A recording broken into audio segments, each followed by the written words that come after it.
So human beings are made in the image of God. We get that quote from Genesis chapter 1 verse 27 that says that God created man in his image. Male and female equally reflect the image of God. We already talked about this. But what exactly does that mean? Am I like God? I'm a God. I'm not the God. Well, here's the best way to remember how we are made in the image of God. Think of the ways in which human beings are not like animals. What makes us different from the rest of creation is actually what makes us similar to God. This is my cat, Shinji. Hi, Shinji. Stupid Shinji. Shinji's been on a previous episode of mine, but I want to talk about Shinji as a featured topic here. In no particular order, how are humans different from Shinji? We have free will. We have an ability to reason. We have ability to be self-aware. We have ability to become better than what we are.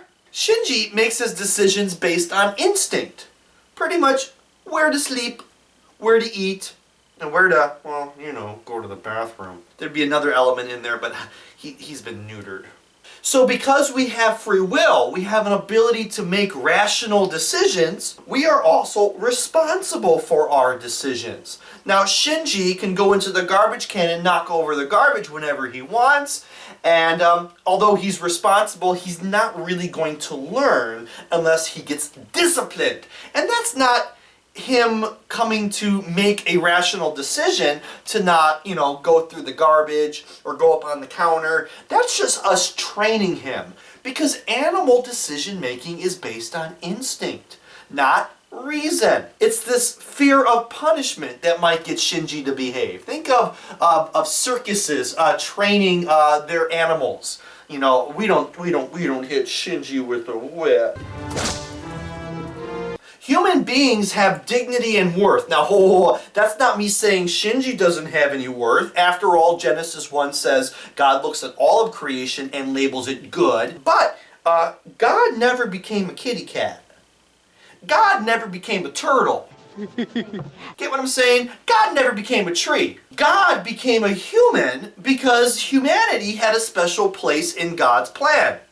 I mentioned this before. It's very interesting that we spend all of our salvation history trying to become like God. The incarnation teaches us that God wants to be human. He never said that about kitty cats. There is no God of the kitties. Human beings have a soul, and it's the soul that makes a human most like God. A soul is a spiritual principle. It is immortal. It coexists with our mind, but when our bodies die, our soul will go on. Ow! Shinji, ow! I had to put him down for a second. So animals don't have souls, and despite what that film said, all dogs do not go to heaven. This next point about what makes us different from animals is actually one that's gotta mean a lot of trouble over the years. Animals don't love. Okay, I said it. Animals don't love. Animals might show you affection, but that's because they want something in return. They know you're the guy who gives them food, who pets them, and they say that all animals, you know, like to be pet because it helps with their nerves, it helps alleviate stress, it's really calming. If they got an itch, we're the ones that scratch them. So what you might regard as love, they're probably thinking manipulation. I know what you're thinking. My dog or cat is always excited to see me. That's because it thinks you're gonna give him food. At the very least, you're gonna give him attention. There's one time where poor Shinji, I left Shinji for like 5 or 6 days. I went to Chicago, and that's okay because I got robots that take care of my cat. I got things that feed him and give him water and an automatic litter thing. You can find that on Sky Mall.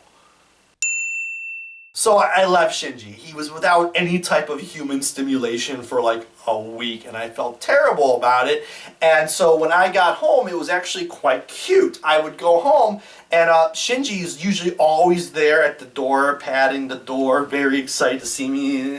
And that didn't happen when I got back from Chicago. I opened the living room door, he's there, he looks at me, and just kind of walks away.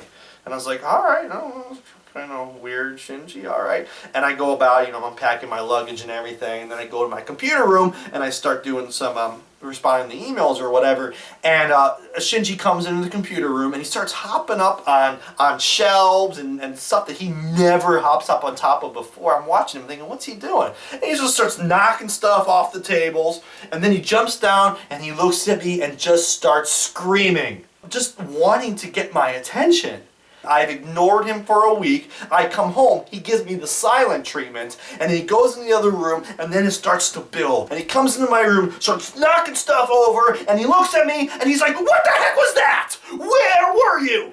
He was probably traumatized because he didn't know what was going on. Cats don't have any reasoning skills. The cat just felt like he was abandoned, and he was probably wondering, what's going to happen when the robot runs out of food? And there's been no one to scratch my neck anymore, and me. So does my cat love me? No, my cat uses me. Now again, I used to have parents that used to complain, and they used to end parent-teacher conferences with, oh, by the way, my cat does love me, or my dog loves me, and then they storm out of the room, and I'm like, oh, okay, well, at least somebody loves you, right? So fine. If you want to make the argument that your animal loves you, even though it lacks a soul and lacks awareness of anything else, but your animal loves you, then fine. Your animal loves you. But I am going to put my foot down and say it is not unconditionally. It does not do it without condition. It's another way that we are like God. We can love unconditionally. You'll see this through the Hebrew Scriptures. The people are always turning on God, and God continues to freely offer himself to the world, despite how they treat him. In an ideal family situation, you have that between parents and children, that the parent is unconditionally loving their children without any concern of the return. The return is nice, but unconditional means you're not concerned with the return. That is very godly. The Greek for that type of love is called agape or agapic love. That's very godly for us to be able to self-sacrifice. You show me where your animal is going to sacrifice itself to save you, and then you can start shouting unconditional. Because if my house is burning down, my Shinji is running away. He could care less where I am. So if you missed the point of what I was trying to say, how are we made in the image of God? Pretty much in the ways that we're not like animals. We have dignity, we have a worth that God values, we can think, we can reason, we have free will, we have self-awareness. We are then obviously responsible for our actions. We have the ability to love unconditionally, and we have souls. Angels in a lot of faiths, the Western religions of Judaism, Christianity, and Islam, and even in like the Eastern religion of Hindu, they don't call them angels, do believe that humans are the best creatures to be. That angels think that humans are the best creatures to be, because angels existed before there was the physical world. Before God started making everything, the angels have existed. I don't know what point God made those angels, but the angels have special roles in God's heavenly court, and that's to do God's will. And there's not a whole lot of room for free will there. It's almost like drones. God creates in humans an ability to choose him. Think about it this way. Wouldn't it be better for someone to freely choose you than for you to program them to choose you? Think about any dance you might go to. Do you want to go to a dance with somebody that you programmed? I love you. I'll do whatever you want. Would you like a neck rub? No, see, I know that you love me, but the truth is, I don't love you.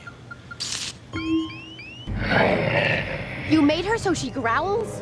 Isn't it so much nicer when someone says, I just want to go to the dance with you? In them making that decision, they are affirming who you are.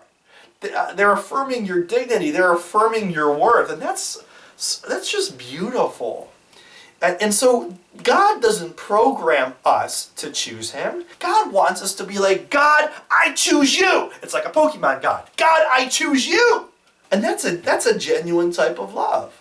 Animals are incapable of that. And the theology says, that's angelology. Angelology says that angels don't really have that luxury to choose God. So humans are actually kind of the envy of angels.